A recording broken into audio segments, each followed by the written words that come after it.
introduce myself across the room. I just wanted to say hello to you. Yes. Thank you. So nice. Thank you. Hey. How are you? What are the rules for us in the mass up here? We can take them off? You can take them. That seems important. Hi, Brian. Jacob Blue. Hi. Good to Hi, see you. Maud Marin, so nice Looking to meet forward. you. Hi, Dan. How are you? How are you? Nice to meet you.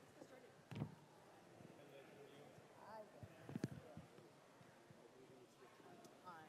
Hi, Howard Pollock with the JCRC. Pleasure. Nice to meet you. Pleasure to meet you. Brian Robinson. Brian, nice to meet you. Nice to meet just you. followed you on. I followed you yeah, back. Thank you. Pleasure. Good luck to both of you. Thank you very much. Appreciate it. Howard Pollock with the JCRC, one of the co-sponsors. Nice to meet you. Pleasure.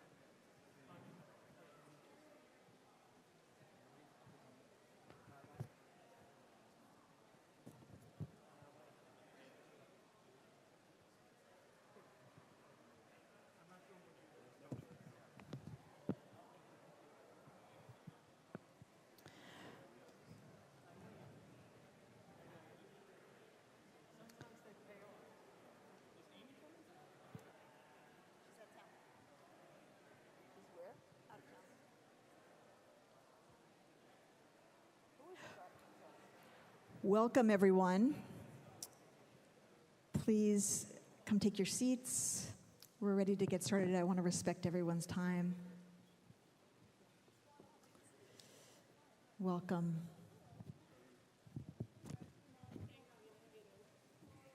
Welcome. My name is Rabbi Rachel Timoner. I'm the senior rabbi here at Congregation Beth Elohim, CBE. And we are so glad and grateful to be able to host this conversation this evening. Really grateful to all of the candidates for making the time to come be here and be in conversation with us. Thank you. This forum is co-sponsored by CBE, this congregation, New York Jewish Agenda, The Forward, whose senior political reporter Jacob Kornblue is going to be co-moderating with me this evening, and the Jewish Community Relations Council of New York. And together we represent the diverse, pluralistic Jewish community. Now, we're here in our congregation's sanctuary. And you know, in the Talmud, collection of rabbinic writing and conversation, in Masechet Brachot 31a, it says that sanctuaries, synagogues, should be places with windows. And we interpret that here to mean that our congregation, our community, is always not only looking inward, but also looking outward and connecting to the world around us. And so all the more it feels appropriate and meaningful to have all of you here talking about the issues of our community and our country. I want to remind all of us that we are sitting actually on the bima of our sanctuary. This is a holy place for us. And so I ask that in this conversation, we keep it constructive and positive. We talk about issues and ideas. We talk about how and why you are the best person to represent this district, and keep away from attacks and any other kind of negativity. Like, for example, we will have no bigotry of any kind in this conversation. None of it will be tolerated. No racism, sexism, anti-Semitism, homophobia, or transphobia. And if that were to happen in this conversation, we will actually cut off your mic. So I hope that will not happen. So we are grateful to have all of you here. And let me just introduce who's here. So Assemblywoman Joanne Simon is not yet here. She told us she'd be a little bit late, but she's on her way. We have here former Congresswoman Elizabeth Holtzman. We're so glad that you're here. We have City Council member Carlina Rivera. We're so glad you're here. We have Congressman Jones. So grateful that you're here as well. We have Assembly member Yulene New, who's on the screen there. We're grateful that you're here also virtually. We have Mr. Dan Goldman, who's here. Thank you for coming here. We're grateful you're here. And Mr. Brian Robinson, glad you're here as well. And Ms. Maud Marone, also here. Glad you're here too. All right, so here's how it's going to work tonight. We have a little applause, I think. Okay, fabulous. Thank you. So here's the format for the evening. Every candidate's going to get a chance to give some opening remarks. You'll each have 2 minutes for that. Then we're going to turn to 5 questions. Each of those you'll have 90 seconds to respond to. And then there'll be a 6th question that's a shorter question with just a 30-second response time. If we have time, we'll get to a final fun speed question. and then we'll end, if there's time, with 1 minute each for closing remarks. We're going to be really strict on time. There's time cards in the front. Let's see. Can you see that? That's a 1 minute card. There's a 30-second card, and there's a time up card. We will cut you off. We really are going to be tight on time. We ask you to address the moderators and not each other. We ask the audience, I don't see any signs, but not to wave signs and not to actually applaud in the middle so that we don't need to use time on that. Just hold your applause to the end. Don't interrupt anybody. And I think that gets us started. So I want to begin by inviting you to make your opening remarks, and we will start with Congresswoman Elizabeth Holtzman. Thank you very much, Rabbi. Thank you very much to my colleagues here on the dais, Bima. And thanks to all of you for being here tonight. This is a very important race. Congress in the United States is a very important place at this moment. I'm running because our country is in crisis. It's a dangerous time for us. We have a Supreme Court that's trying to dismantle the rights of women and trying to dismantle other rights. It's trying to dismantle the government's ability to handle many problems, including climate control, which will affect all of our lives in the future of the planet. We also have a former president who's trying to recapture the presidency through fraud and deceit. We have MAGA Republicans in the House and the Senate who are enabling both bodies. This is a kind of trifecta that it threatens our democracy. This is not a time for on-the-job training. This is a time for someone who has a record of standing up to the right wing, taking on the right wing, and succeeding sometimes in defeating them. That's my record. I've stood up in many cases. I stood up to Phyllis Schlafly when we had to get the Equal Rights Amendment extended, and we did. I stood up to Nazi war criminals in the United States when no one else would take them on, and we finally brought them to justice. I've taken on the issues of pollution in New York City when others couldn't do it.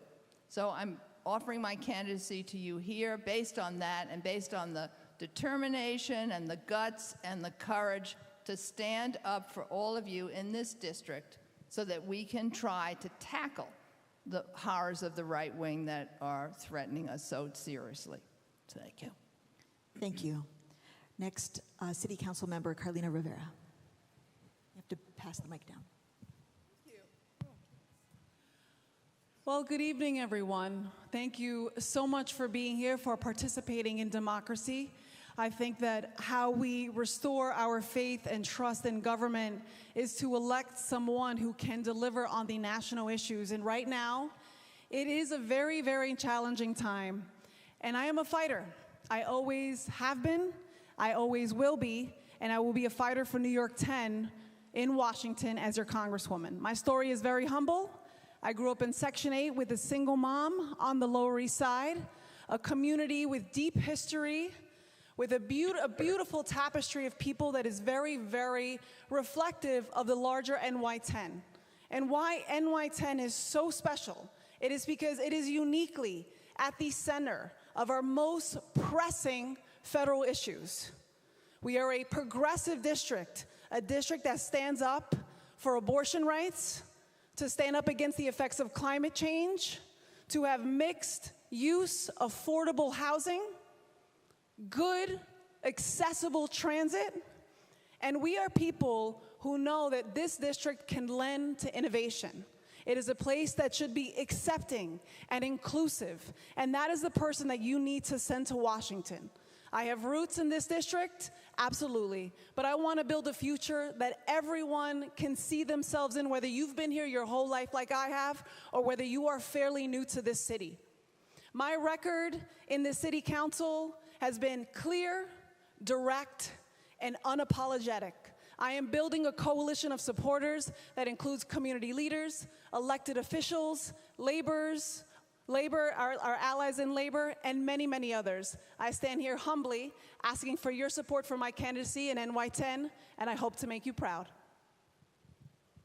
Thank you. Congressman Jones.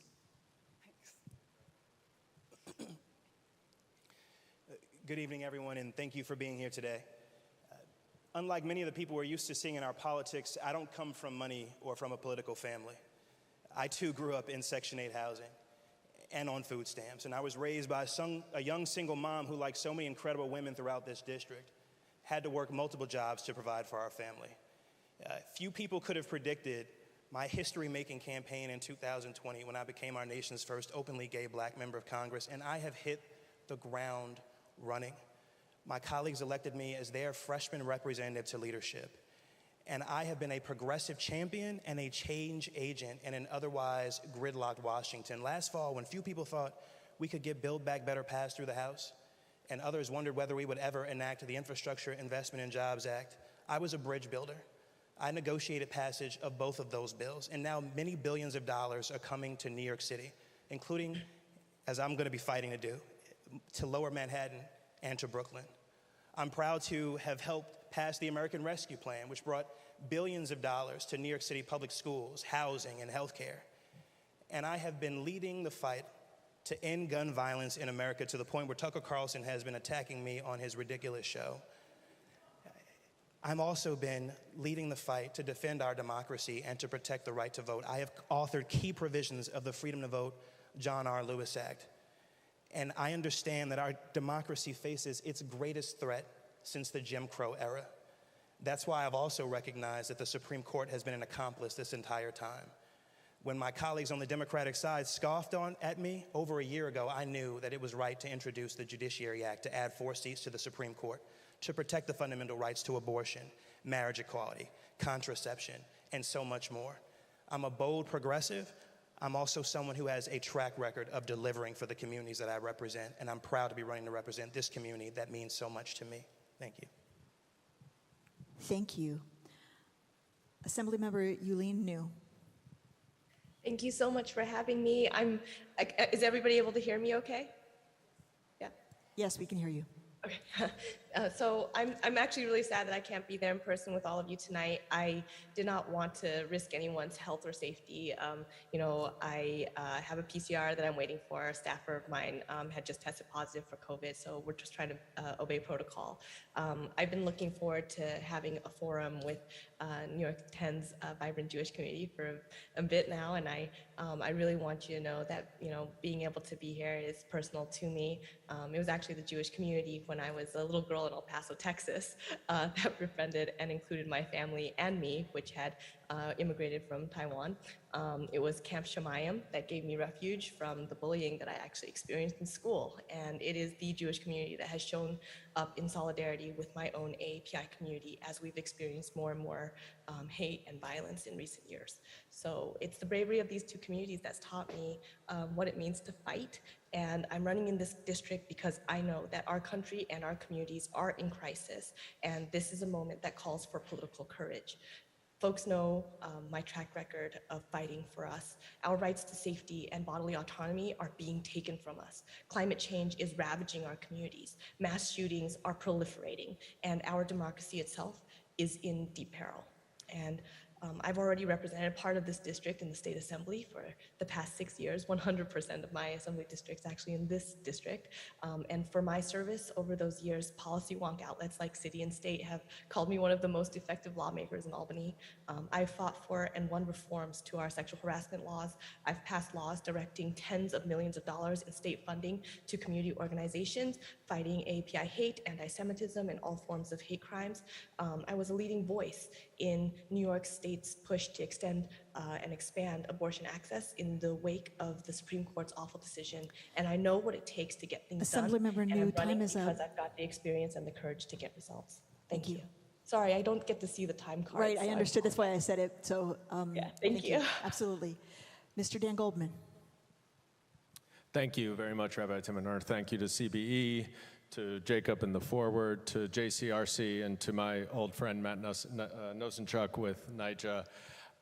It's great to be here with so many organizations with Jewish roots, with roots of Tikkun Olam and social justice, which is how I am trying to raise my 5 children in this district where I have lived for 15 years. And I'm running because I am worried about my children's future. Our democracy is under attack like never before. Our climate is disintegrating, and the future for our children depends on our ability to protect and defend our democracy and our ability to fight climate change so that we can make this country, this world, a safe place again.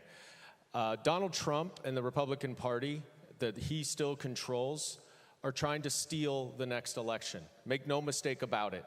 That is what he is trying to do. They have changed laws around the country. And if we don't stand up to him and protect and defend our democracy, we will not have a democracy. I did that as the lead counsel for the first impeachment investigation.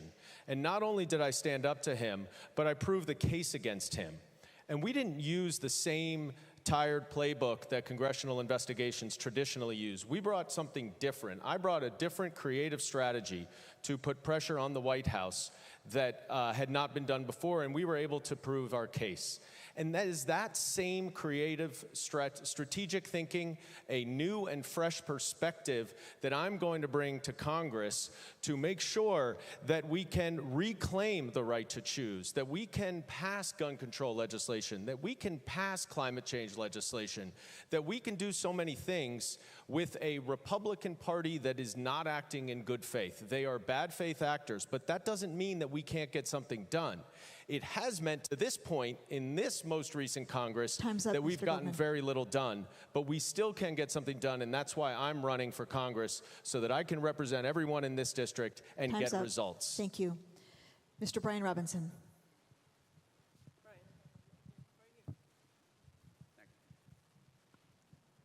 Hello, everybody. Thank you for having me. Rabbi, I appreciate it. Everybody. I'm a Jewish guy. I've been in District 10, living here for many, many years. I've lived in the city for over 15. I'm pro-Israel, and frankly, right now, I'm scared to even raise my daughter in this country, let alone in this city. Right now, we're seeing violence against everybody, especially if you're wearing a yarmulke. These days, we're getting hit over the head in the subway. We're getting hammered in the streets. Hate crimes are at an all-time high. I'm the only one to call out the anti-Semitism in CUNY.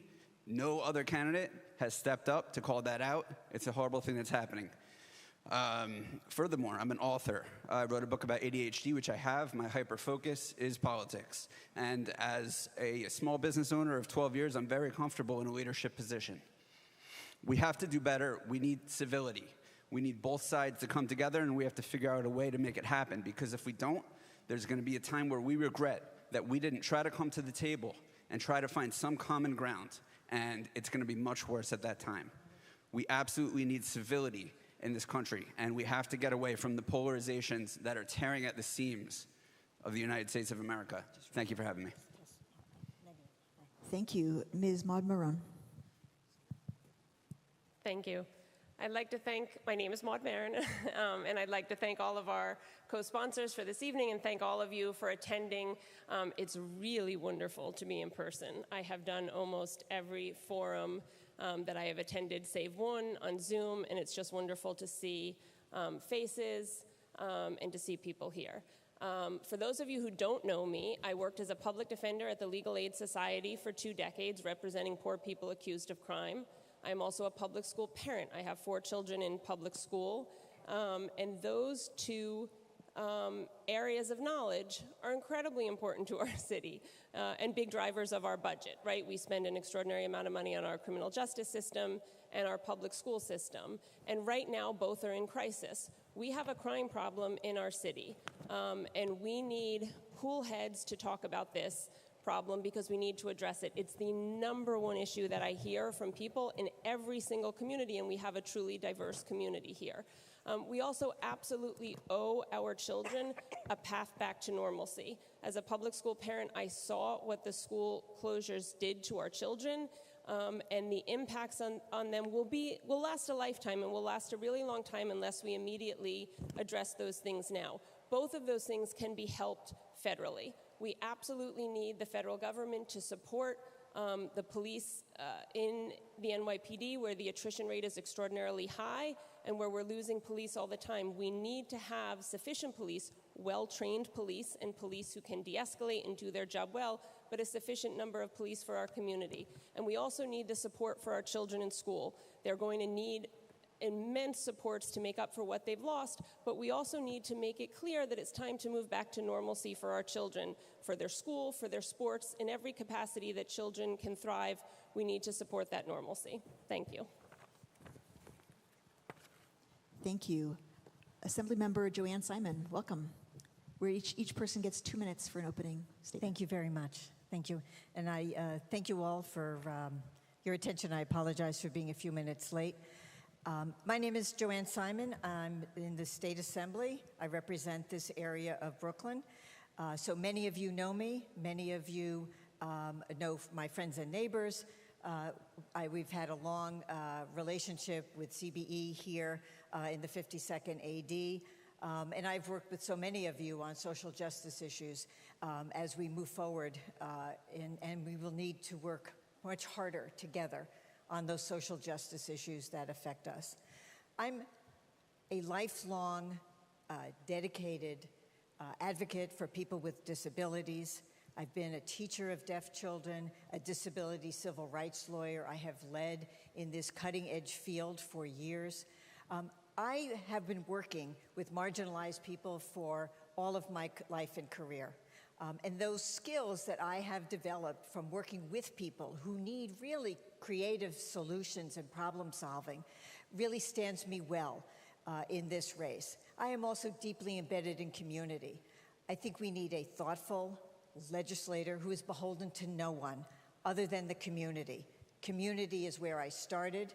I've worked in every part of the Brooklyn part of this district on issues that are so critical, on housing and on stopping displacement, on environmental justice, climate justice issues.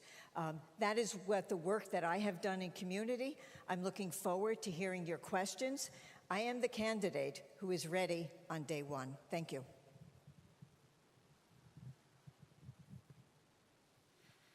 Thank you, candidates.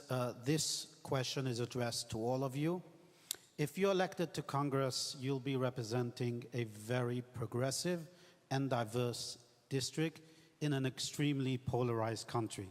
How will you both advocate for and speak to the interests of your constituents while also being an effective member of Congress? And specifically, which issues will you prioritize or ignore to best serve the entire district and make a difference as you navigate the partisanship and the politics within your own party? You all have 90 seconds to respond, and we'll start with Mr. Goldman. A full 90 seconds? Look, we have a lot of important priorities that many of us share. We believe in the progressive ideals of our fundamental rights, getting our right to choose back, gun control legislation, affordable housing, infrastructure, converting our mass transit system to environmental friendly and electrified vehicles. And these are things that we need to do, but we can't do any of it unless we first have a democracy. So our number one goal, at least my number one goal, is to protect and defend our democracy to make sure that in 2024 we still have a democracy. Then, how are we actually going to get results? Well, we can pass legislation through the House, but as we all know, if it doesn't pass the Senate and get signed by the president, it's not a bill. It's not law. So what we need to do is figure out how we are going to work with Republicans who are bad faith actors and get it done. We need creative solutions. We need to put pressure on Republicans, not directly, but indirectly, to get gun control legislation. We need to go after the gun manufacturers and the gun dealers, and we need to investigate them. Let's see what they know about what their marketing and advertising is doing to the young adults who are buying AR-15s and shooting grocery stores and schools. That's the kind of creative strategy I brought when I did the impeachment, and that's the kind of creative strategy I will bring to move forward legislation, because the same playbook that has been used for the last several years and the last decade is not working anymore. Thank you, Mr. Goldman. The next is Congresswoman Holtzman. Sorry. Thank you very much. First of all, as a member of Congress, you don't always get to choose what the issues are that are going to confront you. When I came to Congress, the farthest thing from anyone's mind was the impeachment of Richard Nixon. So I had to deal with that. But you want to know something? I'm one of those people who can chew gum and walk at the same time. We impeached Richard Nixon, but at the same time, I introduced a bill. I wrote the special prosecutor bill to respond to it. I stopped Nixon's by legislation that I wrote, not someone else passed. I wrote to stop Nixon's State Secrets Act, which would have covered up all of Watergate. At the same time, these are things that I was doing. So it gives you an idea that you can do a lot of things at once, and you have to. You have to be flexible, you have to be smart, you have to be creative, and you have to be relentless. And I want to say one other thing. Priorities, as I said, you can't necessarily determine them, but I want to fight for my district and for this country. I want to do what I did before, but I want to take it to new levels. Fighting on climate change, fighting on pollution, fighting on efficiency, taking on gun manufacturers. I wrote the first bill in this city on gun manufacturers. And I want to say also that when we can't get legislation through the Congress, and I've had a lot of success getting legislation through Washington, what you can do is pressure other institutions. One second. You can take cases to court. I sued over the Cambodia bombing. You can Will be put nice pressure on the administration. and let you can do finish other in the things. next Thank you. question. Thank you. Congressman Jones. Liz, you were my hero. I hope I can get away with saying 1 second. Look, I agree. If we don't have multiracial democracy, if we don't have a truly representative government moving forward, then we won't see the progressive legislation enacted that I, and I'm sure most of you, want to see go through Congress. It's why I am so proud from a legislative perspective to be leading the fight to defend our democracy and to protect the fundamental right to vote. I introduced the Right to Vote Act, which would for the first time codify the right to vote by federal statute. Mark Elias called it one of the hallmarks of the Freedom to Vote John R. Lewis Act. I also introduced the Inclusive Elections Act on the day after, or the same day actually, as Brnovich v. DNC, which gutted Section 2 of the Voting Rights Act. I am proud also, as I fight to do these things, as I fight to save American democracy, to have a number of examples of where I've worked with my Republican colleagues to get things done. Whether it is the Infrastructure Investment and Jobs Act that I mentioned earlier, which got 13 Republican votes and now is resulting in billions of dollars coming to New York City. And by the way, I'm going to be fighting to bring as many millions of that to clean up the Gowanus Canal, to reimagine the BQE, to invest in environmental justice communities in Red Hook and in Sunset Park, and yes, to invest in the resiliency project along the East River. But also, I have found unusual alliances at times, such as when it comes to standing up to the big tech companies like Apple, Facebook, Google, and Amazon, excuse me. Unusual alliances with some of my Republican colleagues, to the point where we found ourselves at odds with some of my Democratic colleagues from Silicon Valley. And of course, I just introduced, along with Jerry Nadler, the Respect for Marriage Act to codify marriage equality. And we got, I think, 47 Republican House members to vote for that. These are examples of what you can do. And yes, when I've reached legislative impasses, I have gotten this White House, along with some of my progressive colleagues, to get to a place where it's going to cancel student debt. Yes, thank you so much. And extend the CDC's eviction moratorium. Thank you. Who's next? Next is Ms. Maron. Thank you. It's Marin. Marin, sorry. But that's okay. So if I remember the question correctly, one of the components of the question was to ask about representing a progressive district. And I guess what I think is really important to say is the progressive voice is one part of this district, incredibly important, but any one of us who goes to Congress will represent Democrats and Republicans and independents and unaffiliated. Our job as a congressperson is to represent everybody in the district, and I think it's really important to do so. I agree with Dan about the importance of, oh, my kids would get in trouble for doing that, Dan. I agree with Dan about the importance of protecting democracy.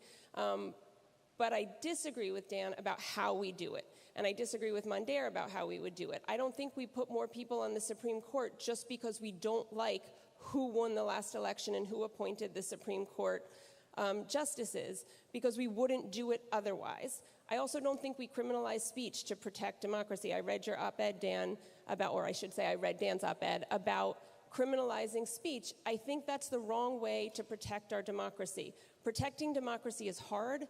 Listening to people you disagree with is hard. But our democracy is worth protecting, and it's worth doing the hard work of listening to people that you don't always agree with.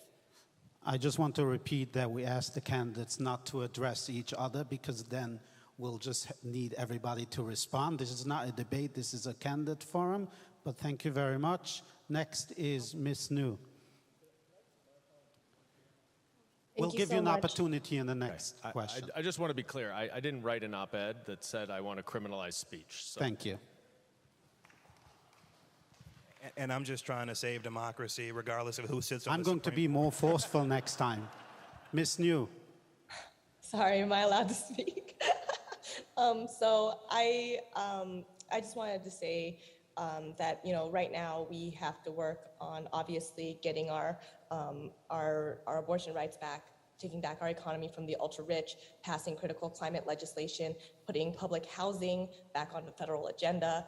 That means also that we need racial justice so that our economy lifts everyone equally. It means climate justice because we need long-term care solutions, like long-term solutions to protect our frontline climate communities in Lower Manhattan and Brooklyn. It means creating also an economy where women have childcare available and have control over their own bodies so that they can make decisions that allow them to participate fully in our society. And we have to make sure that people who give birth are protected and enshrined in law, that their protections that they are supposed to have. We have to make sure that our healthcare, we are making sure that we are actually getting a single payer system. We have to make sure that we are fighting for gun control. We have to make sure that we are getting voting rights enshrined. And I think that we are forcing ourselves to to take the lumps when we're not holding corporate polluters accountable, and we have to make sure that we have immigration rights and education reform. So thank you, so Assembly Member. Councilwoman Rivera, 90 seconds.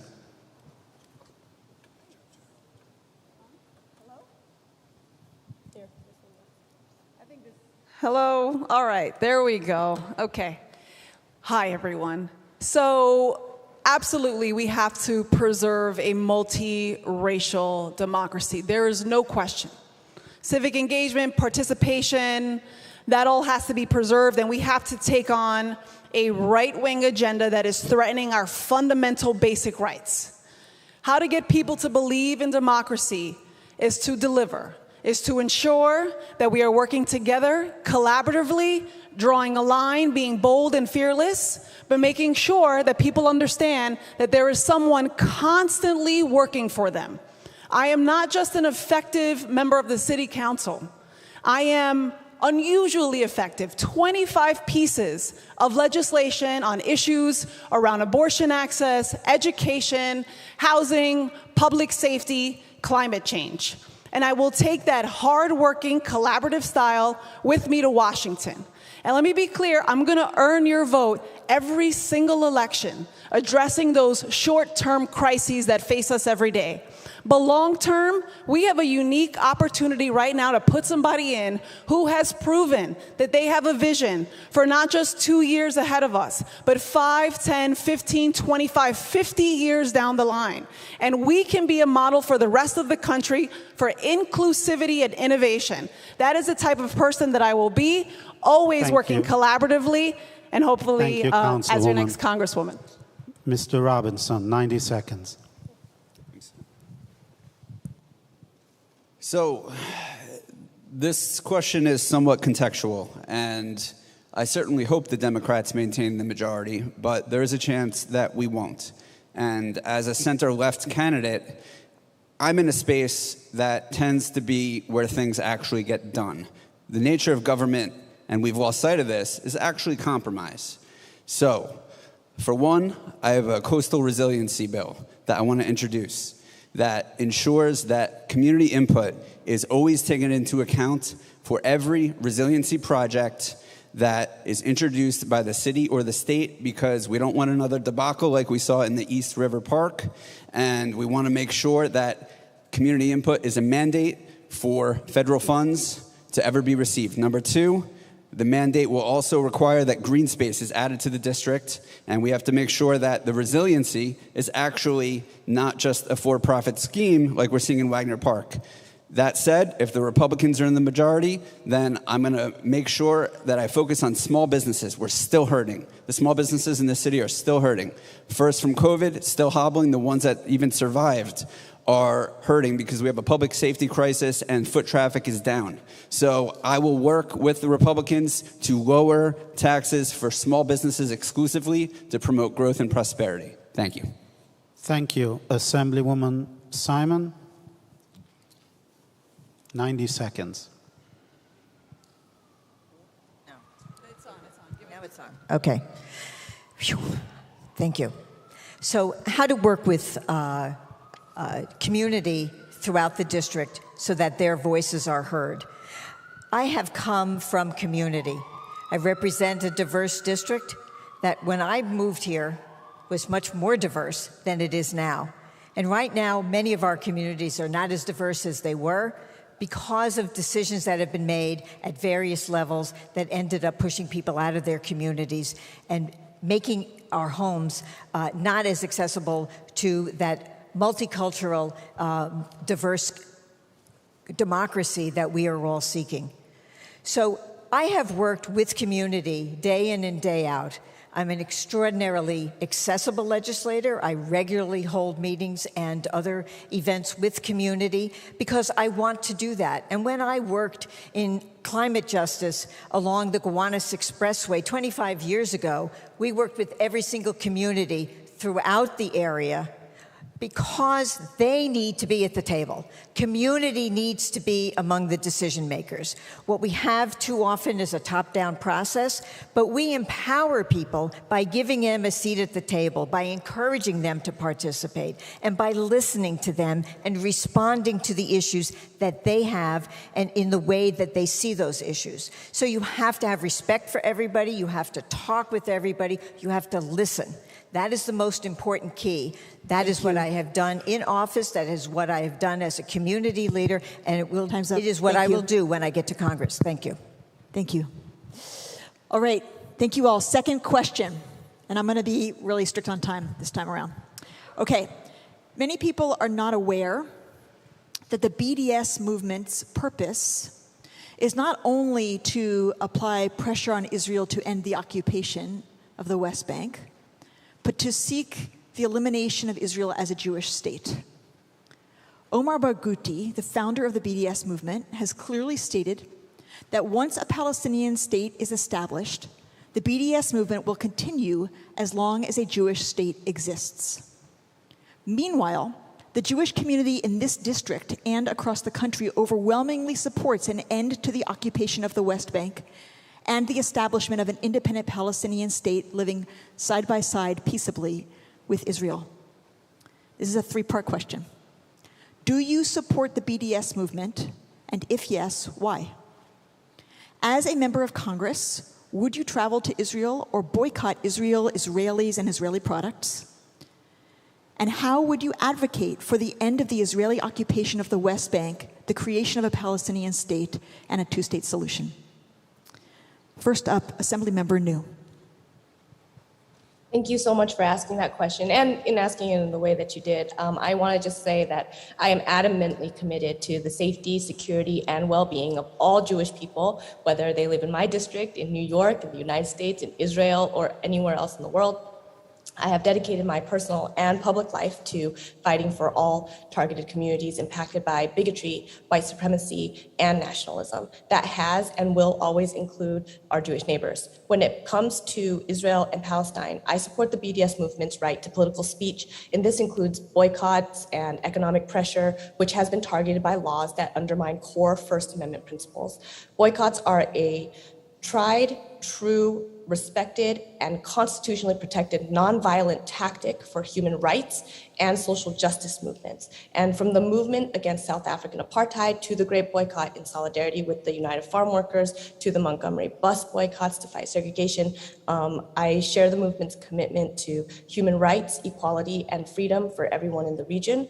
I do not support calls to oppose the BDS movement. At the same time, I do not always agree with every single statement that's made or all of its demands, nor do I embrace all of its tactics. No movement is perfect, just like no person is perfect. But I will say that this issue is a personal one for me. Some of you may know the story of Rachel Corrie. She's a young activist who was killed by an armored bulldozer while protesting for Palestinian rights. She was my classmate and my friend, and she was a part of a movement, and that movement deserves the right to be heard. Here's the bottom line. Time's up, Assemblymember New. I just need to understand, I didn't hear you answer the question. If you were elected to Congress, would you participate in boycotts against Israel, Israelis, and Israeli products?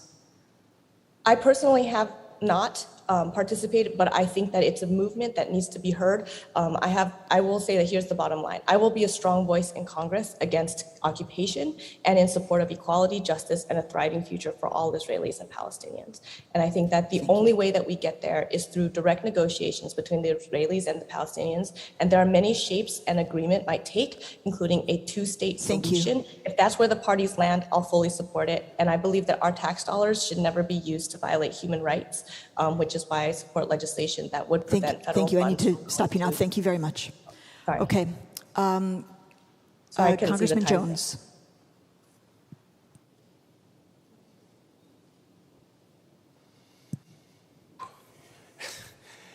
I oppose the BDS movement, and I've been on the record for a very long time, since my days in college, in fact, opposing the BDS movement. I have been to Israel, and I have been to the West Bank with an organization called J Street, which may be familiar to some people in this room. I strongly favor a two-state solution. I have the perspective to understand that that requires thoughtfulness, integrity, fairness, conditions that actually keep both sides of this issue at the table, rather than facilitating one side walking away. And I think it's important to have a member of Congress representing this beautifully diverse district who gets that and who has a track record on these issues. I support the safety and security of Israel, and I've also not been afraid to say that I disagree with a number of actions taken by the Israeli government. Both of those things can be true. And from what I sense and from the data, that is mainstream among the American Jewish population. When I met with Naftali Bennett last fall, I looked him in the eyes and I said, there's an entire generation of young American Jews that has some real issues with what your government has been doing. We need someone who's willing to say that while supporting Iron Dome to make sure that the Jewish people are safe. Thank you, Congressman And we can Jones. do that while supporting Palestinian human rights, equal treatment under the law, for example. Time's up. That's the kind of congressman I'll continue to be as your representative. Thank you. Mr. Robinson. Where is the outrage from those who agree with BDS for the Uyghurs in China, where there is a literal genocide, a cultural cleansing happening right now? Are you boycotting Chinese products?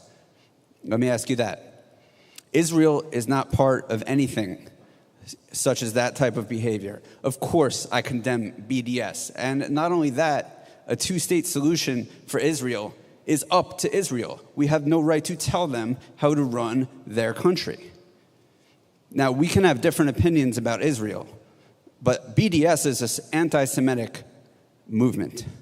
And to hear the words of Yulene really strike at the heart of what Jews have to go through and have gone through for 2,000 years. And one of the reasons this is anti-Semitic is because when you support a movement that delegitimizes Israel's right to exist, you take away the safety of Jews and the right of return. Because if we've learned nothing in the last 2,000 years, it's that anti-Semitism is resurgent. It always comes back. It's raging again. And we have safety in Israel. We have to protect Israel. And it's not up to us to tell them how to run their government. Thank you. Thank you. Ms. Marin. Thank you. I'm going to agree with Mondaire and Brian on this. I absolutely oppose the BDS movement, and I do think that there are a lot of people who try to pretend that the anti-Zionism is not anti-Semitism. As a Jewish woman raising 4 children in this city, we've seen anti-Semitism rise in the city. I live adjacent to Chinatown. We've seen anti-Asian hate violence rise in the city, and that kind of hate directed towards our community really has no place here. And when we talk about fighting anti-Semitism at home, we also have to understand its international dimension. Israel is fighting not just anti-Semitism, Israel is fighting to exist. And Israel is a partner to the United States. As a congressperson, of course, I would travel to Israel. I also think it's worth remembering that the United States relies on Israel for intelligence. Dealing with a nuclear Iran is a very serious issue that has been on our personal agenda as Americans, and Israel has been a unique and helpful, really vital partner to the United States in order to pursue those international goals. So I think we have to really be clear when we hear people talking about the right to protest, and they're really just talking about anti-Semitism. Whether it's here locally in our community or whether it's internationally, we need to be opposed to it. Thank you. Could I just say that my name keeps on being mentioned by Brian, and I just want to say that, I think I should deserve a little time to respond. I'm going to make up my way down the line, give everybody a chance to speak. I think I gave you extra time to speak, so I think we're good. I'm going to continue down the line. So, Assemblymember Simon.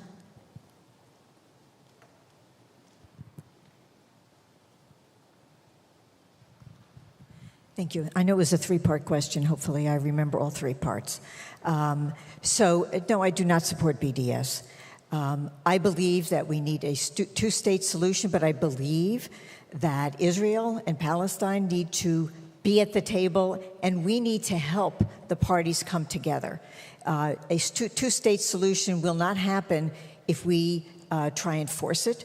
It has to be a decision that is created and brought together by the parties who are going to be living together and need to live together and support the right of a Jewish state to exist.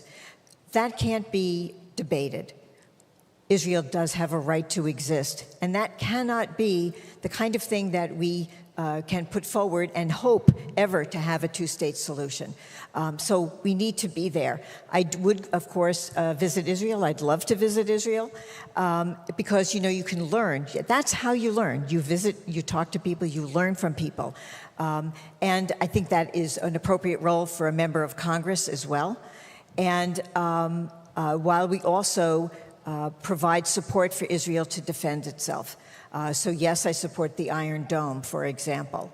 But I don't support activities that would expand, for example, the settlements, that would exercise, violations of human rights. That's something I would call out in any government. Thank you, Assemblymember Simon. And I would do Time's that up. as well and disagree with certain policy decisions that are made. And I think that's what we all need to do. Time's up. Thank you. Congresswoman Holtzman.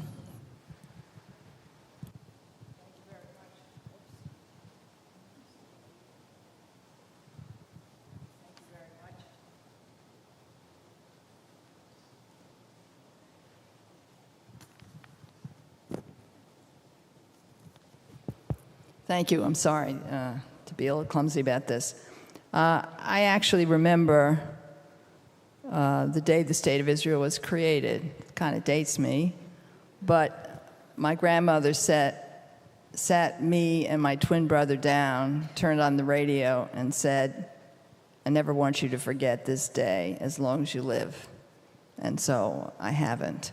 I've had the privilege of going to Israel many times, both as a member of Congress and as New York City Controller, and when I was district attorney. I met with prime ministers. I met with Anwar Sadat when he came to Israel. I figured if he could come to Israel finally, I could go to Egypt. I'm totally opposed to the BDS movement. I strongly favor a two-state solution. I'm not in favor of expansion of settlements. I'm a strong advocate of human rights and civil rights. You talked about how we would deal with Israel, a question about that. One of the things as a former member of Congress, I was asked to participate in a conference with Israeli women on the status of women. That conference, and I was proud to participate in it, led to the creation of a women's movement, nonpartisan, non-party controlled, in Israel that became the foundation of the growth of a strong women's rights movement. So we can contribute to the growth of Israel and of democracy in Israel and human rights in Israel through our participation. Thank you. Thank you so much. Mr. Goldman. I got a lot I want to say on this, so I'm going to be quick. First of all, I categorically denounce the BDS movement. It is anti-Zionist, it is anti-Semitic, and let's make something really clear. It's not a First Amendment issue. Of course, anyone who believes it has a First Amendment right to say they believe it. It's the fact of supporting it that is the problem here. Second, I have been to Israel. My support for Israel predates any political expediency. My grandfather was one of the founders of Birthright. My aunt served as the chair on the board. Israel is a part of my family. My wife has studied extensively there. We need robust diplomacy. We cannot be so naive as to think that, we'll just back off and the Palestinians and the Israelis will come to the table. That has never happened, and that will not happen. So from my experience, from almost 18 months on the House Intelligence Committee, where I had direct access to the State Department officials, foreign policy officials, intelligence officials, what I can tell you is that we need to use diplomacy to move each of them a little bit closer with good faith measures so that we can demonstrate that there can be some trust. But we must support Israel, a democracy, as a two-state solution. The only way to keep Israel both a Jewish state, which is essential, and a democracy, which is also essential, is the two-state solution. We disagree with a lot of things, just like we disagree with democracy at home, but we must have unconditional support for Israel. Thank you. Councilmember, we're going to hold applause. Thank you. Councilmember Rivera. I do not support the BDS policy. I do not think it advances the ultimate goal of a peaceful two-state solution. We can have a safe and secure Israel and, of course, a free and independent Palestinian state. I think it is up to us to try to also advance the goal of bringing parties to the negotiating table, both sides. And I feel having an open conversation with stakeholders is going to be important to our growth and development as legislators and as your representatives. I have been to Israel, and I want to thank my friends at JCRC for organizing a very thoughtful trip that really brought us closer to trying to understand generational conflict. So that is the legislator that I will be: thoughtful, open, inclusive, and always willing to learn and listen. Thank you. Thank you. I'll just repeat before the next question, please, candidates, do not address each other. We'll give you an opportunity to respond to any accusations or any mentions by another candidate in your closing remarks. The next question is also a three-part question, so I hope you remember. I'm sure you have all seen the statistics. Anti-Semitic incidents across the United States have reached an all-time high last year, 2,717 incidents, the highest number on record since the ADL began tracking anti-Semitic incidents in 1979. New York, the state of New York led the nation with 416 reported anti-Semitic incidents last year. And according to the NYPD, 198 of the 524 hate crime incidents reported here in New York City last year targeted Jews, including 34 assaults against Jews here in Brooklyn. In the first 3 months of this year, the city recorded 86 attacks on Jews, and the NYPD tallied 23 attacks just last month. What is your understanding of the problem of anti-Semitism, and how do you think it relates more broadly to the hate violence we're seeing across the country? Number two, what do you believe is the role of government and political leaders in addressing the matter head-on? And thirdly, would you advocate changes to federal hate crime laws? And if so, what changes would you support? Again, 90 seconds for each candidate to respond, and we'll go to Congresswoman Holtzman first. We'll keep. Start if you want. Okay, Councilwoman Rivera, you want to go?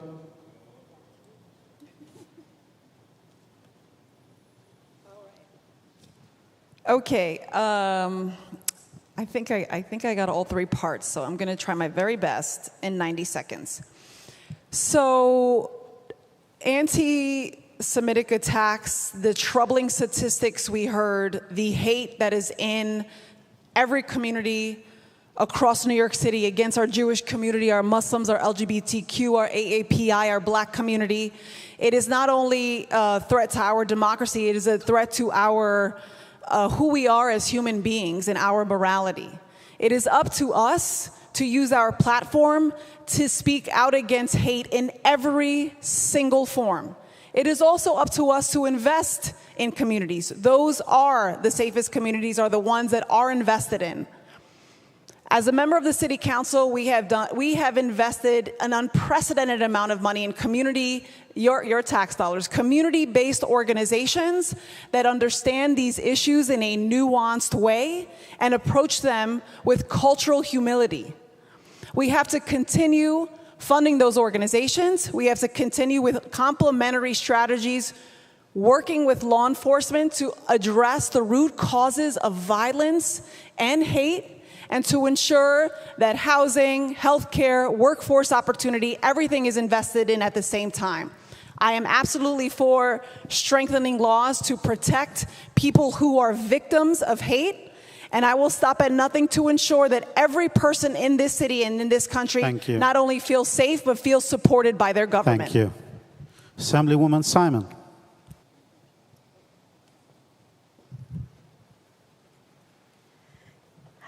Thank you. I will also try and answer all three things in 90 seconds. What was the first part?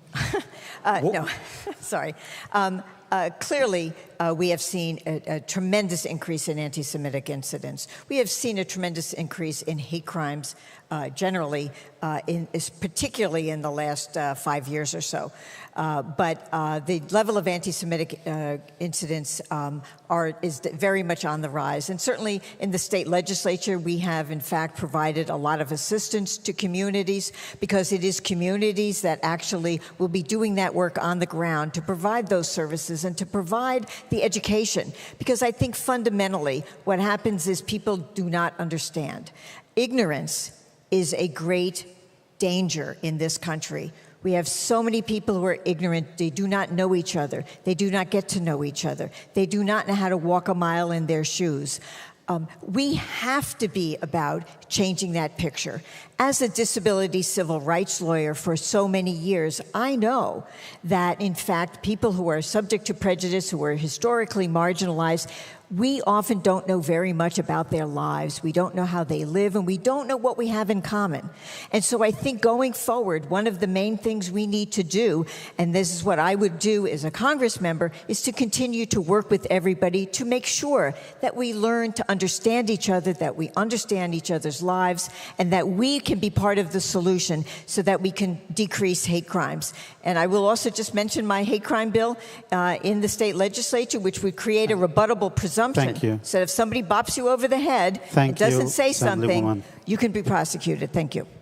Mr. Goldman, 90 seconds. The ADL audit that you're referring to also shows that, first of all, the hate crimes, anti-Semitic hate crimes are underreported, and second of all, they've increased by 4 times in the last 8 years. AAPI hate crimes have increased over 3 times in the last year. What is this coming from? Domestic violent extremism and white supremacy, which the FBI director said is the #1 threat to our country right now. So what do we need to do? We need to pass a law that defines domestic terrorism, and we need to be able to prosecute people.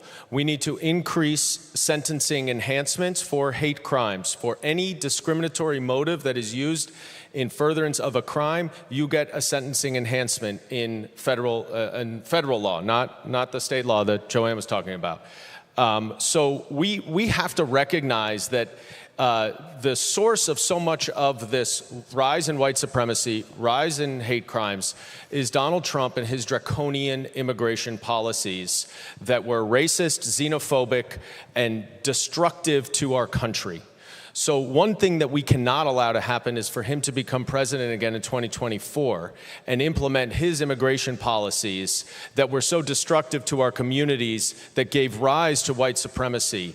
This is an issue not just for democracy, but it is an issue for leveling the playing field in our society and giving everyone the same opportunities to succeed, the same opportunities to seek the American dream. Thank you. It is both an immigration issue and it is a hate crime issue.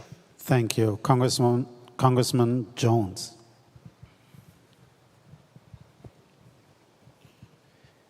Anti-Semitism is a form of white supremacy.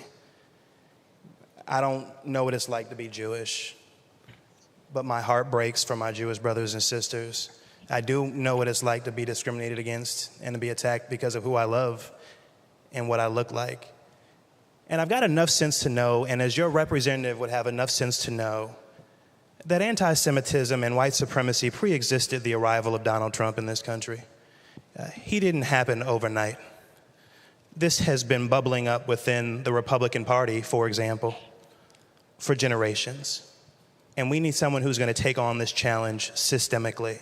And I say this as someone who, one of the first things he did was vote to impeach Donald Trump as a sitting member of Congress early last year. We, of course, need to pass in the United States Senate a bill that I helped pass out of the Judiciary Committee and out of the House called the Domestic Terrorism Prevention Act. It is legislation currently being held up in the Senate by a man named Ron Paul. And we can get this done, but we've got to keep fighting for it.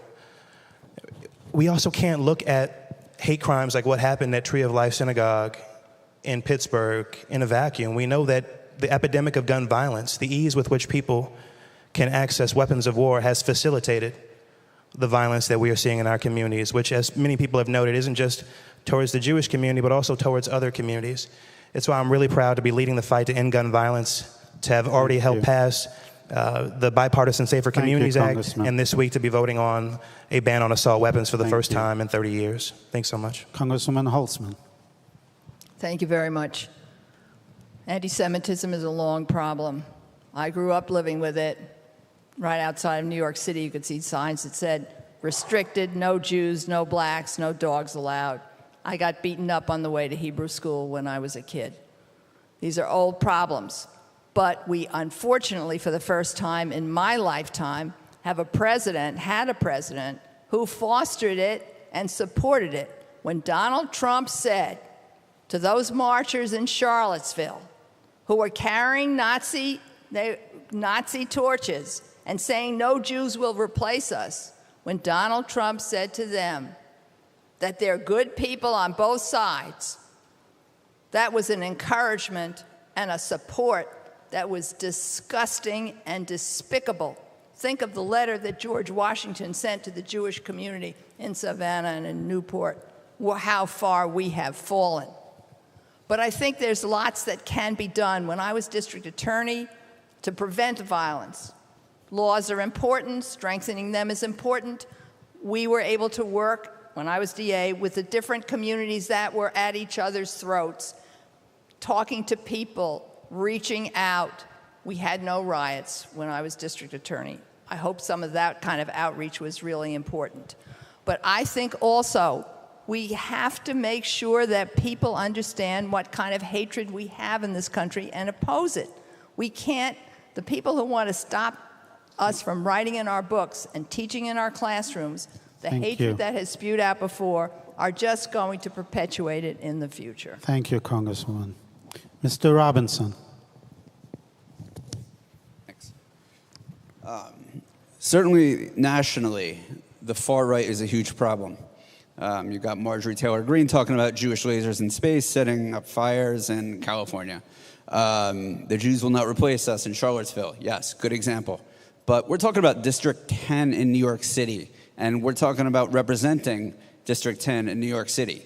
And I'm sorry, hate crimes are not a function of white supremacy in District 10. It has no color. Hate has, people who possess hate in their heart, it has nothing to do with color. But you don't see a whole lot of white supremacists saying Jews will not replace us in District 10. This is a general violence problem. And anti-Semitism is on the rise for a whole lot of reasons. Number one, every time Israel and Hamas exchange missiles, if you're wearing a yarmulke, you're way more likely to get punched in the face. And if you're wearing a yarmulke, period, you're way more likely to get punched in the face. And this is an ongoing problem. Yes, it's up, it's down, it's up. Anti-Semitism, it's the past 2,000 years. You know, we have to remember that it comes from both sides, the far left and the far right. And if we're not willing to admit that and define the problem for real, then we're never going to solve it.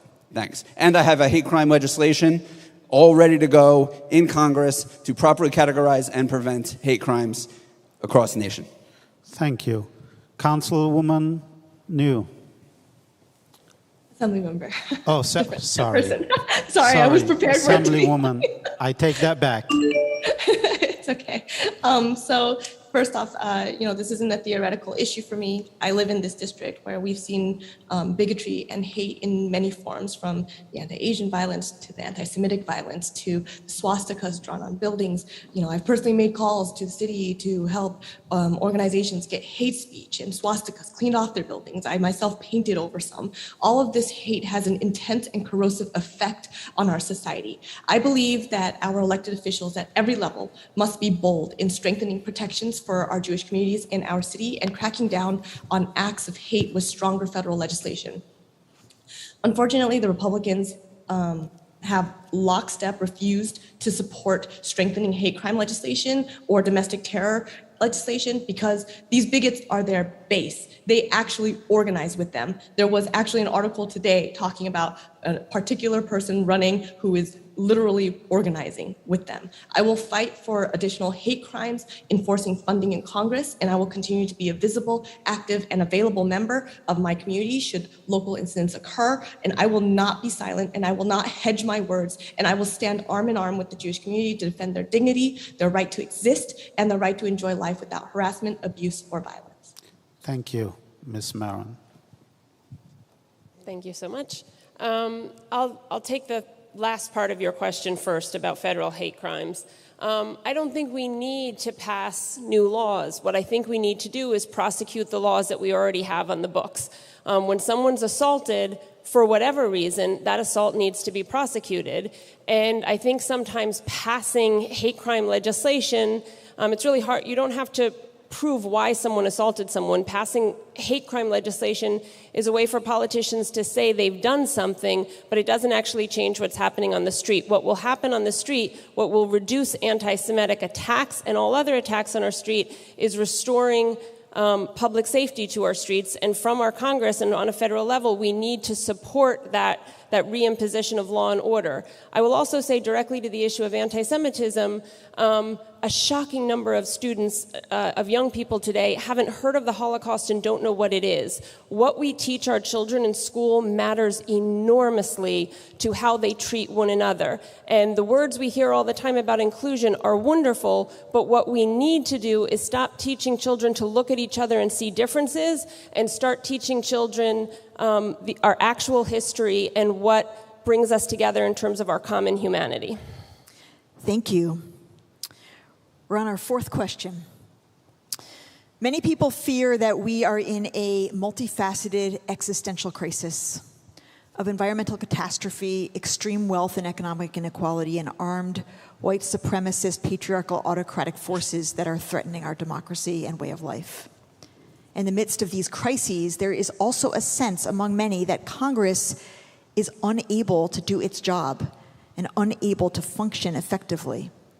Yet you are seeking a seat in Congress as a member of the Democratic Party. How practically do you intend to make a difference? We'll start with Congressman Jones. That is a tall order to answer in 90 seconds, but let me try my best. I am proud of the things that Congress has done successfully this past term, even as I have a litany of things that I would love for Congress to do and a litany of criticisms, including of my Democratic colleagues who I feel should be fighting harder for the things that we say we believe in as a Democratic Party. I do battle with Republicans, and I push my Democratic colleagues to be better.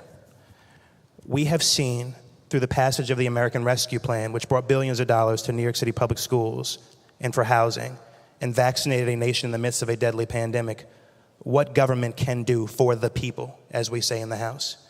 I'm really proud also, as I mentioned, to be bringing billions of dollars to New York City through the Infrastructure Investment and Jobs Act. But we know that we need to pass the Build Back Better Act, not just because of the planet-saving climate provisions contained in that legislation, but also because of the universal child care provisions that I helped author.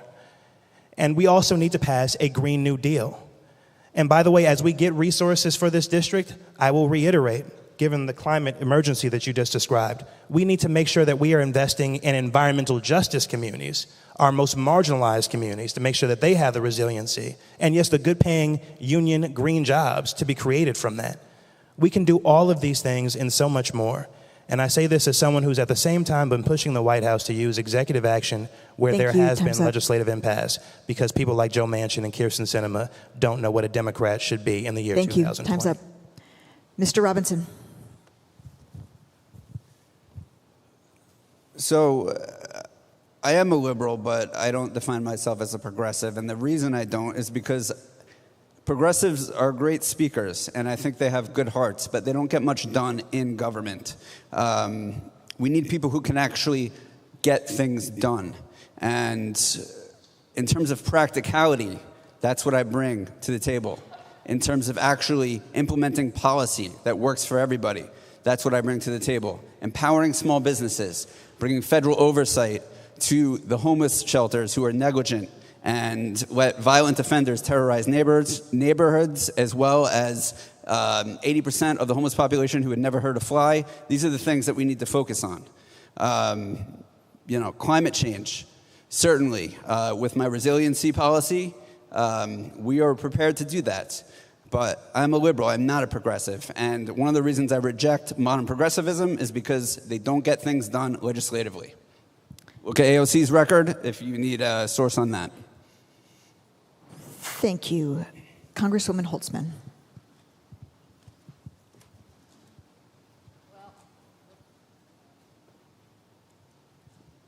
I guess as a liberal, progressive liberal, I'll just list all the things I was unable to do in Congress, like bring Nazi war criminals to justice after no one paid attention to them for more than 30 years.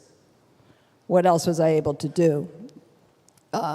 Get the Equal Rights Amendment passed, extension passed with Senator Kennedy the Refugee Act, which is the foundation for the admission of all refugees to the United States of America. These are the things that I couldn't do. I'm sorry, I didn't mean to look. Couldn't do as a liberal and as a progressive.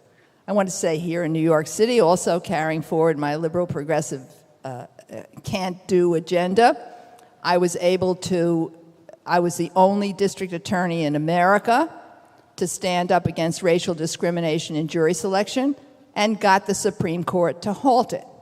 Also, as my can't-do agenda, I was able to stop the city of New York from building 9 polluting incinerators, and we got the whole program of municipal incinerators shut down. Well, these are the things I could not do as a progressive liberal. I don't know what you wanted to call me, but couldn't do it. And I just want to say, in terms of what to do in Congress, my first efforts would be, number one, before I got to Congress, is to call on Congress not to take the August recess and start investigations into the Supreme Court justices about whom serious questions have been raised. Time's up. Because we have to deal with a runaway Supreme Court. Thank and you so also much. deal with guns. Thank you. Assemblymember Simon.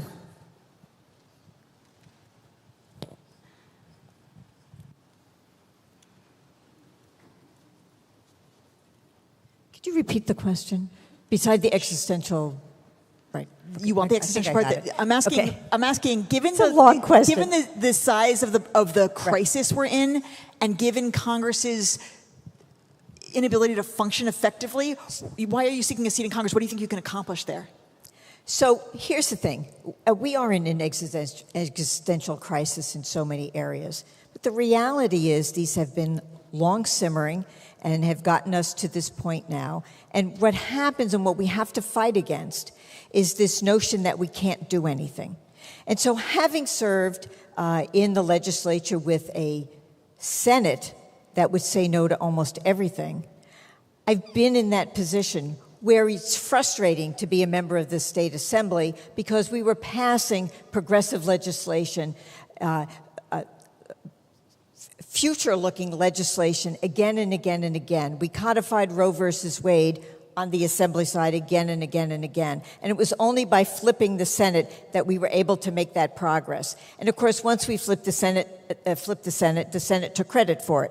But that's politics. That's what happens. So we need to have hope. We need to be focused. And we need to be creative. And we do need to investigate. I'm all for canceling the August recess and investigating Supreme Court judges because they are bought and sold by dark money, and they are not there to protect American democracy under any way, shape, or form.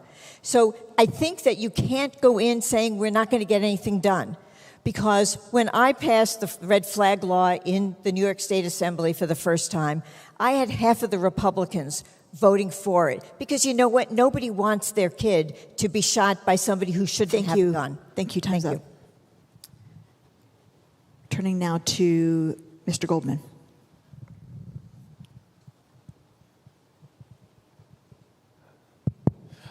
This is the question that we need to answer. You will hear from all of us up here so many aspirational ideas. So many of us believe in so many similar progressive ideals of how to move our country forward. But none of it is getting done. And what I am going to bring is a different approach. You have to recognize the Republicans are not going to come to the table unless you make it clear that it's in their own interest to do so. So how do you do that? One, investigations and oversight. We have to use the investigative tools of Congress to put pressure on the Republicans. No one up here has taken on Donald Trump, has taken on these Republicans, and the MAGA Republicans, like I have, and prove the case against Donald Trump. Two, we also need to convince them that some of our policies are actually in their interest. Let me give you an example. We want renewable energy because it will save the climate and create jobs. But Republicans want energy independence. Well, renewable energy creates energy independence. This is how Republicans got on board with mass decarceration, is because it was fiscally helpful. We need a different way of thinking about things that I brought to the impeachment and that I, in Washington, in Congress and that I will bring as a congressman. Whatever may happen in Albany is very different than dealing with MAGA Republicans in D.C. Time's up. And we need someone with the experience to do that. Thank you. Councilmember Rivera.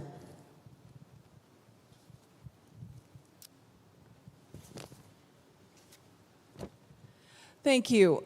This is a great question. Many of us actually up here have served during a time of a Donald Trump presidency.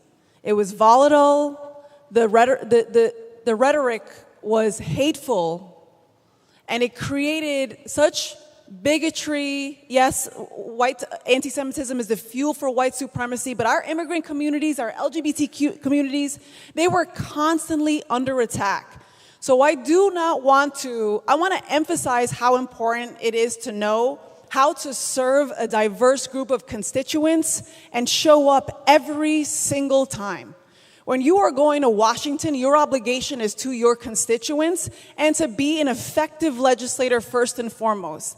I have that experience. And moral courage can be defined in many, many different ways. It includes taking bold stances that might not necessarily be popular and following through and being clear, direct, and unapologetic. Abortion access and us leading the fight to establish the nation's first municipal fund, creating resilient and social infrastructure along the coastline when our NYCHA families experience 8 feet of water. We did that here in New York City too. Creating livable streets and prioritizing mass transit. We did that here in District 10 as well. Thank you. I will do that as your Congresswoman, and we have to work and make sure that we are always focusing on being collaborative. Thank you. Ms. Marin. So with regard specifically to climate change, I'll just say that I do think what we need to do is bring more voices to the table. There's a lot of information. Just slapping green or Green New Deal on something doesn't actually get anything done. We're learning right now how toxic some of the solar panels are that have been in use for a long time and how much they're going to fill our landfills right now. If you want to actually listen to solutions, you're going to have to listen to where they come from all over the place. I spent a lot of years, I mentioned I'm a public school parent, fighting against some of the Bill de Blasio proposals for our schools that I didn't agree with. And I spent the last 2 years fighting to get our schools reopened and to get our kids restored to the kind of normalcy they deserve. And to do that, I worked with parents that were Democrats like me. I worked with Republicans. I worked with progressives. I worked with conservatives. I worked with parents who were artists and lawyers and entrepreneurs. And I worked with parents who are cops and nurses. I worked with a broad range of people, and that's what we need to do in Congress. Constantly defining 50% of the country as undesirables that you can't work with because you're better and you're smarter is not actually any kind of solution to get things done in Congress. I think you have to sit down with your fellow Americans in a tradition of respect and say, we may not agree on everything, but we can find areas where we do agree with each other, and that's the hard work, and I'm deeply committed to doing it, and I've done it as a parent leader here in this city. Thank you. Assemblymember New. So your question is about the climate in Congress, not climate change, correct? No, actually, my question is about the existential crises that face us as a country, from white supremacist autocracy to climate change to extreme wealth, and the fact that Congress has been proving itself to be an ineffective place to make change. Why are you seeking a seat in Congress given that? So everything I do, every policy I approach is through a racial justice lens, a disability lens, a socioeconomic justice lens, an environmental justice lens. And I think that, we have to make sure that we are providing those lenses every single time that we are in any position that we are in. And so that's what we try to do to make sure that we have movement. And I have to say that, it's interesting because we can't say that we can't make that change, right? There are just powerful people who want us to be, given this myth or the secret. And this is what I was talking about, how they think that we can't make this change. They want us to be convinced of that. And that's why it's so important to break that myth. We can't say that we can't because we've done, right? So, for example, in the state assembly, other folks would probably remember. I mean, I was elected the same day that Trump was, so it was a very interesting moment. But our state Senate was actually a Democratic majority, but there was a group of Democrats that voted with the Republicans and gave the Republicans the ability to be able to control the Senate. And so that was known as the IDC. And, I had to help to make sure that we actually turned our Senate around by electing different people. And I think that, we have to, one by one, dismantle that myth and make the change that we want to see. And, we have to, as a state, deliver to the public on all these different things that we have promised folks. And I think that, people always told me that I was doing, asking for the impossible, whether it was state funding or capital dollars for public housing or changing our sexual harassment laws. So I think that we have to be able to continue to do the impossible.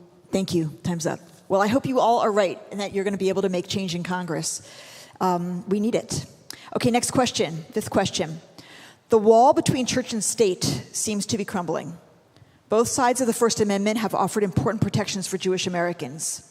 Now the Establishment Clause has been watered down by the Supreme Court, applying a Christian view of abortion and opening the way for Christian prayer on the football field and direct funding of religious school education. And the Free Exercise Clause has been interpreted so that a baker can refuse selling a cake to a couple celebrating a same-sex marriage. This issue plays out in New York in many ways, including with the court decisions challenging the vaccine mandate and the ongoing fight over whether yeshivas, like other federally funded non-public schools, must meet equivalency standards for secular studies. Your bully pulpit really matters. Can you succinctly explain where you stand on these important questions of religious freedom and separation of church and state in light of the recent Supreme Court decisions and the controversies arising in connection with these issues in New York? So it's vaccine mandates, tuition tax credits, and secular education requirements for yeshiva students. We're going to start with Assemblymember Simon.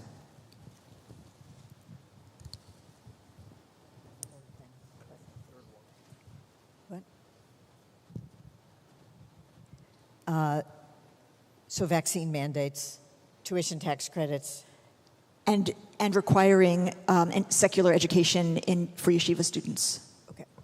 So I think the issue about secular education in yeshivas is not about requiring secular education. It's about equivalency to the curriculum. That's right. That all students in That's New York exactly State right. are deemed supposed to be exposed to. And I think that issue comes up not just only in yeshivas, but it certainly has been an issue for the yeshivas. So yes, we do need to educate our children. We also need to respect religious education. And I went to Catholic school. I learned a lot about, the Virgin Mary in math class for sometimes. So the reality is that, there is room for making, but I learned math. And so that's really the question, right? The other issue is vaccine mandates. I met a guy the other day, I know you did too, about whether or not my body, my choice translates to vaccines. Vaccines are about public health. We have an obligation to the public's health. We have an obligation to each other. That is what being a part of the community of human beings is about human rights and respect and dignity, is that we need to protect each other and we need to conform our activities when a public health crisis exists. That is not the same as having a right to make, having bodily autonomy and having a right to make a choice to choose. And then the other was the tuition tax credits in New York State. Cut you off, sorry. I opposed them, and I wrote to every bishop and opposed them. Thank Time's you. Up. All right, Mr. Goldman. You raise a lot of issues. The influence of religion in our society is becoming very concerning. And I think when you have far-right religious views making decisions for women as to whether or not they can choose to have an abortion, we've got a real problem. And there is no separation of church and state there. The government must stay out of it. Other people's opinions must stay out of the medical room. But it goes beyond that because we have just one religion that is now infiltrating our entire government. There's an important lawsuit brought by a synagogue in Florida opposing the Florida ban on abortion because in Judaism, the women's health the health of a mother is a reason to get an abortion. And so this is actually inflicting one religion onto another. And I'll be very interested to see how that happens, because that is blatant religious discrimination. As for yeshivas, my wife went to a yeshiva, her whole family went to yeshivas. It is a very important part of the Jewish community, and we have to support it in every way we can. But we also have to abide by our state laws, and we have to make sure that people are getting substantially equivalent education. I will work very hard to support yeshiva education because it is incredibly important. Thank you. Time up. And to provide additional resources, but we have to have uniform educational standards. Thank you. Congressman Jones. Thank you. The only thing that has changed about the meaning of the Establishment Clause and freedom of speech in this country is the fact that now we've got 6 far-right Supreme Court justices on the court, on the highest court in the land. And we have now seen, as a result of that, that this majority is on a rampage against the basic freedoms of the American people. It's why I introduced legislation not only to add 4 seats to the Supreme Court, to restore balance and integrity, but also to make sure, as I fight, that we are working to limit the jurisdiction of this court, which I've been leading the effort to do. Turns out most of the cases the court decides are because Congress has specifically legislated jurisdiction of the court to do that. And yes, I introduced legislation with Hank Johnson to have finally a binding code of ethics for Supreme Court justices. On the particular questions of yeshiva education, we all know that the New York State Constitution requires that every kid in this state have what's called a sound basic education. So yes, I support the substantial equivalency requirements, and we can do that while also continuing to support yeshivas and facilitating their flourishing in communities that decide to have them. I'm also really proud to be someone who wants to have a pluralistic society where people of various faiths are allowed to choose their own destinies. Thank you. Congresswoman Holtzman. Thank you very much.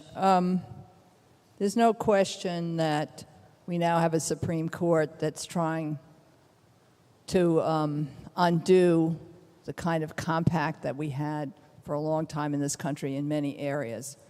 I just want to answer briefly. I'm opposed to tuition tax credits. We have to make our public schools work.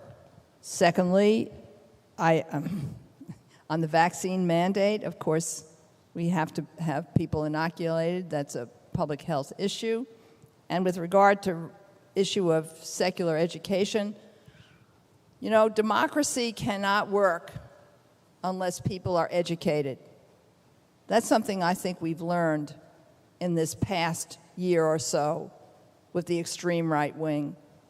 People have to be educated, and if we deprive students of basic knowledge, and more important than the knowledge itself, the ability to learn how to make a reasoned decision, then we are threatening our very survival as a country. So, I want to go back to the point I made about the Supreme Court. Right now, we have a number of court justices who may not be legitimate. Brett Kavanaugh's investigation was cut off. Clarence Thomas has now engaged in refused to recuse himself and voted in a case that would have protected his wife. Someone needs to look at this.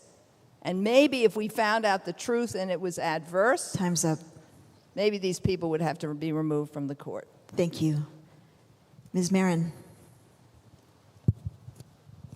Thank you. Let me just say we've heard a lot about a woman's right to choose. As a lifelong pro-choice feminist, I think it's really important that we all just acknowledge that not a single woman in New York lost the right to choose because of the Dobbs decision. We have codified in New York state law the Roe v. Wade protections. So let's be honest about that. And in Congress, if we wanted to extend the right to choose through federal legislation to the women in the country who have lost it, we're going to have to compromise. And we're going to have to come up with protections that look more similar to what they have in Western Europe and in places where women have had the right to abortion through the legislature. Ruth Bader Ginsburg herself, one of the finest legal minds this country has ever seen, talked about the deficiencies of Roe v. Wade as a legal decision. I was unhappy to see it overturned, but let's be honest about what's actually going on in the country, because if we want to extend the right to choose to women who have actually lost it, we're going to need to speak honestly about the problem. Tuition tax credit, my father and his brothers attended yeshivas right here in Brooklyn, and the reality is I'm the only person up here who has children right now in the New York City public school. We absolutely should not be turning over the education of yeshivas to the Department of Education, which can't even educate its own children, the own students that are in the school system right now. And with regard to vaccine mandates, when I say my body, my choice, I mean it. I don't think we should be compelled to get vaccines that we have very good reason to have skepticism about. Time's up. Thank you. Mr. Robinson. I want to take 5 seconds to pay homage and respect to Congresswoman Holtzman and all that she's accomplished. I did say modern progressives, and I want to clarify that. We're talking about the climate right now. That said, what the Supreme Court did, removing the woman's right to choose, is absolutely abhorrent. And I was very sad to see it happen. The reality is now we need to empower Democrats that can be attractive in red states to go and change it at the state level. As far as yeshivas go, I don't think you could both support yeshivas but also support uniformity in school systems. I think that's a contrary argument. So you either support the yeshivas or you don't. And for me, that is a freedom of religion question, and it's a cultural preservation question. I do support the yeshivas. And, you know, if we're talking about who's getting educated, our own Congressman Nadler was a yeshiva-educated individual, and he is a congressman. So let's support the yeshivas. As far as the rogue right-wing, ultra-right-wing Supreme Court and the vanishing church and state line, we can't let that happen, because this whole country was founded upon the separation of church and state. This is why the revolution started. One of the main reasons, the American Revolution, was because the imposition of religion on people's lives was something that was resented. Thank you. Thank you. Congresswoman Rivera. I'm sorry, Councilmember Rivera. Thank you. Since a woman's right, the decision over bodily autonomy came up, let me just say that what we're doing in New York is incredibly important for the rest of the country. We have to lead the way and ensure that there is access to services so that people who are already coming here from out of state can receive those services, and that includes contraception, and those are bills that I have passed on long-acting reversible contraception and abortion pills. This is especially important because we need to be the model for other states that are closer, adjacent to states with outright restrictions or bans. Vaccines are absolutely about public health. Our departments of health were created to address the health of the population, we as a city. So it's important that we communicate, that we're constantly in contact with people, that we're not just communicating with Democrats every 2 years, that we are constantly communicating the benefits of our policies and ensuring that people know what to do. You asked about no tax credits, no vouchers, just to put it simply. And for education, we have to ensure that every student, whether yeshiva or in the public school system, receives a fair and good education. It is our obligation that there are standards, that there are requirements, and that we are serving everyone with dignity and with respect. Thank you. Assemblymember New. Thank you so much for that question. And I also wanted to just address the fact that, on the state level, we have, codified our abortion rights, but we also need to make sure that we are funding the services and programs. And so that's one of the things that is still coming, and we still need to make sure that we're we're doing that. We just went up to Albany a couple of weeks ago, not even a couple, I guess several weeks ago, to pass the Equal Rights Amendment, and that also helps to make sure that we are actually making it accessible to everyone. So it's true that we should be making our state an example. I also wanted to just talk about the fact that we have several things here. We have to acknowledge that we have incredible services and incredible amazing things that are serving our Jewish community, that is serving everyone actually, like Hatzalah. I think that we have to make sure that we're funding the Hatzalah. I have personally funded the Hatzalah, and I think that it's really important that we are making sure that we have funding also to our yeshivas for protection, etc. I personally have also made sure that there are cameras and things like that for the protection of our yeshivas. My yeshivas here have actually been very have felt like it was very important to make sure that they are meeting the equivalencies. So that's something that we've actually helped to make sure that they can do financially. And I think that there are things that we can do to help. And I think that right now, for when we're talking about vaccines, we have to make sure that people understand that someone's rights end when another's begins. So because we've realized that we are interconnected now with this pandemic more so than ever, my healthcare affects your healthcare affects mine.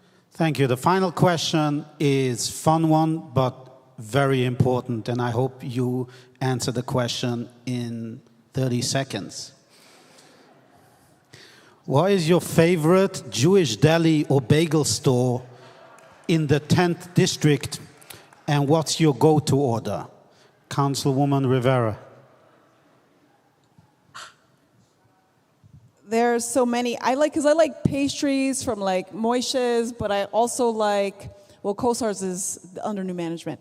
But I would say that those pastries are delicious. I mean, if I get a bagel, I like bagels. I know what you're saying. In New Yorker, you better love bagels. I like cream cheese. I like lox. I also like a nice cinnamon raisin bagel with cream. I know. Hold on. Wait for it. It stays sweet. Thank you. Cream cheese and jelly. Mr. Robinson.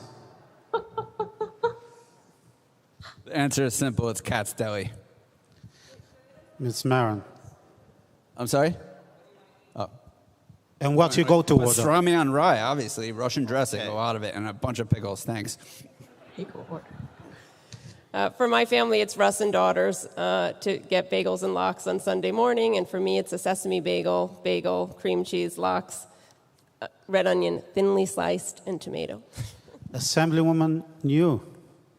Oh, so Call-Stars are so good, and I always do oh, Jesus, sorry, my computer. I always do the everything bagel with sable. I love sable. I could eat a pound of it, actually. And then I like the dessert sandwiches. In which deli is that? Call-Stars? Okay, thank you. Assemblywoman Simon. Can I get this for her? Oh, sure. Thank you. I would say Russ and Daughters. I'm really happy that there's now Russ and Daughters at the Brooklyn Navy Yard. So Russ and Daughters has come to Brooklyn in a big way. And my favorite is pretty plain, just to have a bagel with cream cheese and lox, one of my favorite things. Mr. Goldman. Two quick answers. Deli has to be Katz's in the district. I actually like to have both pastrami and corned beef on rye with mustard. Russ and Daughters is where you got to get your bagels. That's where we go for our breakfast for Yom Kippur. We get the regular lox, cream cheese, but you got to add the capers. Congressman Jones. Yeah. There's a spot called Bagels by the Park on Smith Street in Carroll Gardens where I live, and I get bagels with lox. Everything bagel, toasted lox. I don't often get to Russ and Daughters, although that's probably my favorite, but Shelsky's is my go-to deli, and they have something called Fancy Pants that's a sandwich with a lot of good stuff on it, including lox and sturgeon and onion and tomatoes. It's pretty good. Thank you. Hopefully, everybody will make up their choice based on the answer to this question. Just kidding. If the candidates still have time, I would give you an opportunity, but 60 seconds, please, for closing remarks. We'll start with you, Assemblywoman Yu. Thank you all again for taking the time during this very long week to get involved, ask questions, and remind everyone that the 10th District is one of the most politically engaged communities in the country. And when we are this engaged, we deserve a congressperson who can take that energy, that passion, and that drive for progressive change and turn it into real lasting policy in Washington. I know how to do that because I've obviously spent 6 years doing it in Albany, bringing home big wins to fight hate, improve our affordable housing, and defend our climate.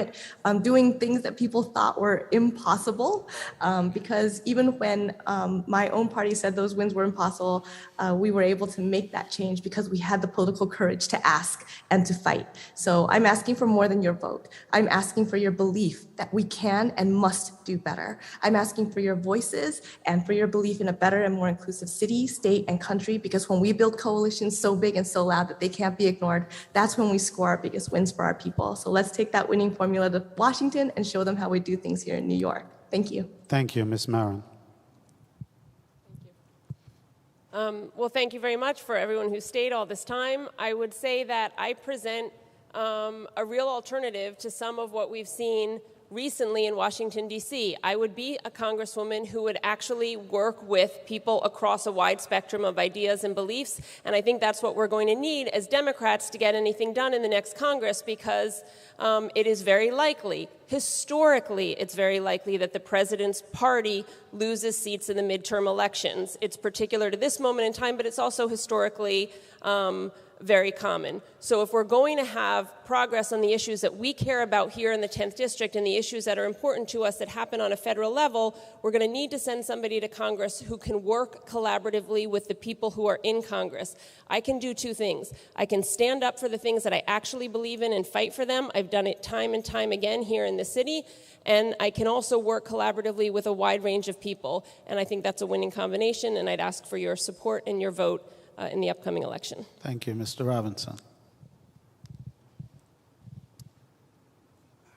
I think we're at a crossroads right now. I've mentioned civility on the federal level, and I mean it. We need to find some common ground. And if it doesn't happen, we're going to reach a time where we wish we did come to the table with better intentions. As a small business owner, leadership is not new to me. As an author, I bring a creative side to me as well. Solutions, no matter what the context is, I will find them, and I will make them work. I think we need a moderate right now more than ever. People who can reach across the aisle for things like small businesses, for things like climate resiliency and community input, and for public safety. And I would ask for your vote. I think it's very important that somebody who represents the 10th District in New York City, really the center of Jewish diaspora, we need somebody who's pro-Israel. Thank you. Thank you. Ms. Rivera.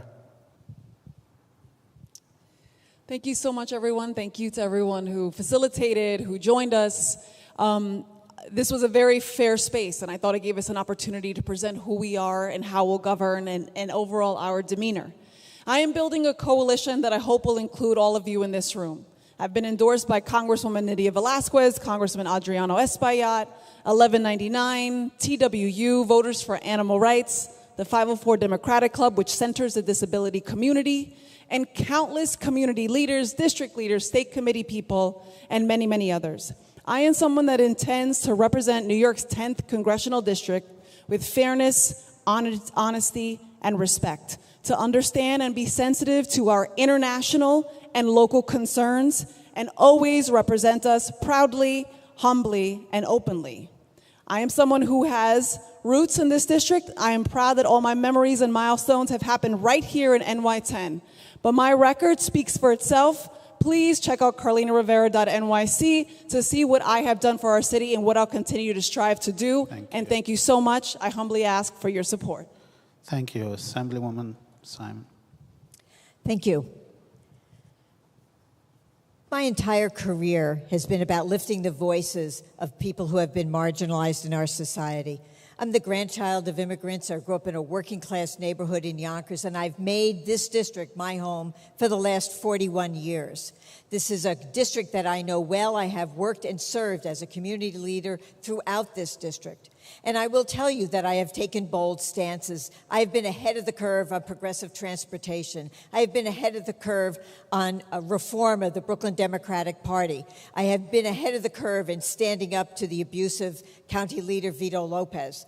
And I've also been a leader in my field of law, where I have tried major cases, seminal cases in this field, because of creative problem-solving skills.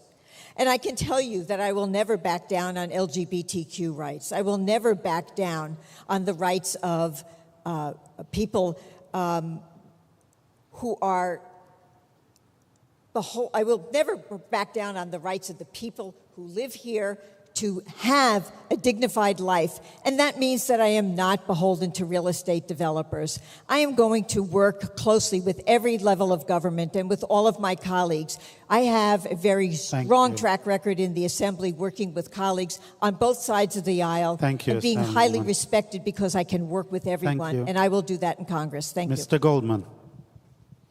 Thank you, Jacob.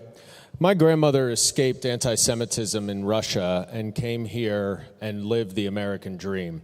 And she taught us, growing up, Jewish values, which I have tried to pass on to my 5 children.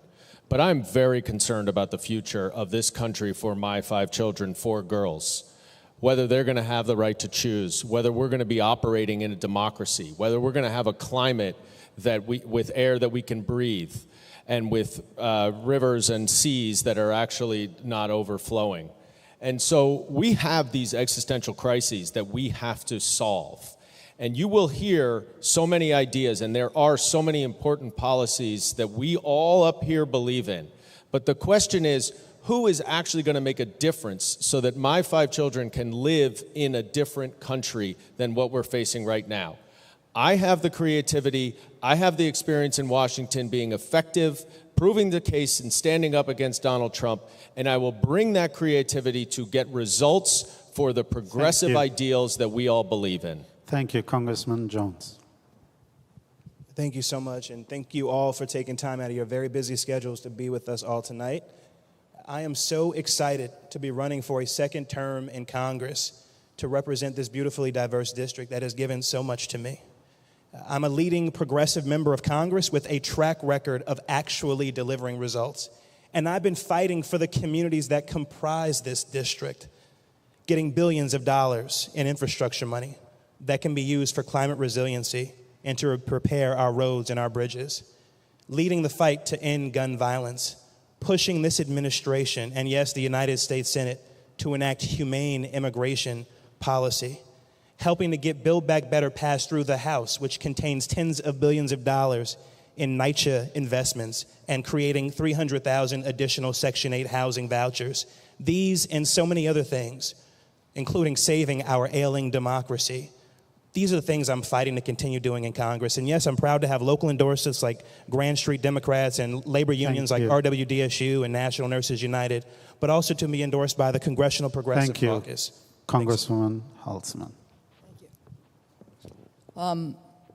I haven't been in government, or I should say in elective office, in a number of years. And some of you are asking me, why am I returning now? Because we are living, as I said before, in dangerous times. And it's not enough just to be able to vote right. It's not enough to be able just to write the right laws. It's not enough to be able to stand up at press conferences. You have to be able to get results. And that's one of the things I said to myself, I'm not a sidelines person. I can't sit on the sidelines while the Supreme Court wants to destroy the ability of women to control their bodies and take away our rights. I'm not going to sit by while a president steals an election.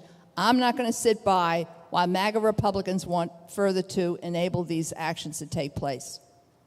There's a long record I had. Republicans supported every one of the bills that I got through, whether it was on the Equal Rights Amendment, whether it was on refugee rights, whether it was on bringing crime-fighting money to New York. I bring creativity, and I bring skill, and I bring know-how. And that's what we need. We need someone who can get the laws passed, but I think we may have problems in doing that, but who knows how to go outside that. I mentioned investigations of the Supreme Court. The President of the United States and states and localities have the power on guns. They haven't used it.